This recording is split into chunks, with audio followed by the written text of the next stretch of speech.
इस संबंध में एक बात ख्याल रख लेना, जो तुम्हें याद दिला देनी जरूरी है, कि तुम कहीं भी हो वहीं से परमात्मा का रास्ता है। अगर बनिए हो तो वहाँ से भी रास्ता है, तो राम के मोदी हो जाओ। कोई ऐसा नहीं है कि ब्राह्मण का ही ब्रह्म पर दावा है, कुछ ऐसा भी नहीं है कि क्षत्रियों का ही दावा है। ब्राह्मण भी सत्य को उपलब्ध हुए हैं, क्षत्रिय भी, वणिक भी, शूद्र भी। प्रत्येक जीवन के ध्यान की अपनी सुविधा है, अपनी असुविधा है। ब्राह्मण को एक सुविधा, और ध्यान रखना, जब मैं इन शब्दों का उपयोग कर रहा हूँ तो मेरा मतलब जनजात नहीं है। जन से कोई ब्राह्मण नहीं होता और जन से कोई शूद्र नहीं होता। जन से इसका क्या संबंध, लेकिन वृत्ति से ब्राह्मण होते हैं, वृत्ति से शूद्र होते हैं, वृत्ति से क्षत्रिय होते हैं। वृत्ति की बात है, ये व्यक्तित्व की बात है। ये जो 4 वर्ण हैं, ये जो 4 रंग हैं, वर्ण का अर्थ होता है रंग। थोड़ा सोचना, ये 4 रंग के लोग हैं दुनिया में, 4 ढंग के लोग हैं दुनिया में। और यह 4 ढंग की जो व्याख्या है, 5000 साल हो गए हिंदुओं ने जब तय किया था कि 4 रंग के लोग हैं, 4 ढंग के लोग हैं, इसे आगे नहीं बढ़ाया जा सकता। अभी भी कार्ल गुस्ताव जुंग ने जो फिर से विवेचन किया मनुष्य के संबंध में, तो 4 ढंग फिर आ गए।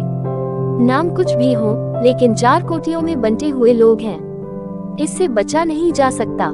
कुछ लोग हैं जो बुद्धि में जीते हैं, वे ब्राह्मण हैं। कुछ लोग हैं जो भुजाओं में जीते हैं। कुछ लोग हैं जिनकी सारी खोज विचार की है, वे ब्राह्मण हैं। कुछ लोग हैं जिनकी खोज शक्ति की है, शक्ति के पूजक वे क्षत्रिय।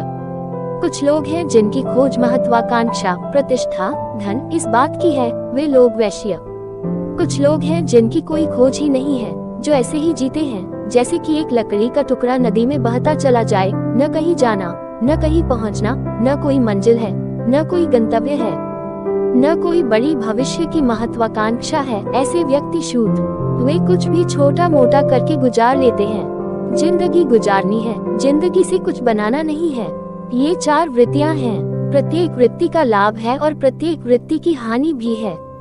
जैसे कि जो आदमी बुद्धि में जीता है, अगर उसका ठीक उपयोग कर ले तो बुद्धि ही निखरते निखरते चैतन्य बन जाती है, होश, जागरूकता, सुरती बन जाती है। तो ब्राह्मण को एक लाभ है कि वह अपनी बुद्धि को किसी भी दूसरे वर्ण की बजाय क्षत्रिय, शूद्र, वैश्य की बजाय ज्यादा आसानी से ध्यान में लगा सकता है। ये तो लाभ है, लेकिन खतरा भी है।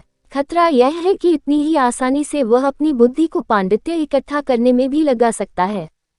प्रत्येक लाभ अपने साथ छाया की तरह अपनी हानि लाता है। तो जितनी सुविधा है ब्राह्मण को, उतनी ही असुविधा भी है। सुविधा यह है, अगर ठीक मार्ग पकड़ ले, स्मृति को भरने में न लग जाए, बोध को जगाने में लग जाए तो बुद्ध हो जाए। लेकिन अगर स्मृति को भरने में लग गया, जिसकी बहुत संभावना है, क्योंकि स्मृति को भरना ऐसे है जैसे कोई ढलान की तरफ चले, उसमें मेहनत नहीं है। और बोध को जगाना ऐसे है जैसे कोई पहाड़ की यात्रा करे, उसमें बड़ा श्रम है। तो बहुत संभावनाएं हैं। 99 ब्राह्मण वृत्ति के लोग 100 में से 99 स्मृति को भरने में लग जाएंगे, पंडित हो जाएंगे। इसलिए ब्राह्मण पंडित होकर समाप्त हो जाते हैं। कभी कभी कोई एकाध 100 में एकाध प्रज्ञावान होता है।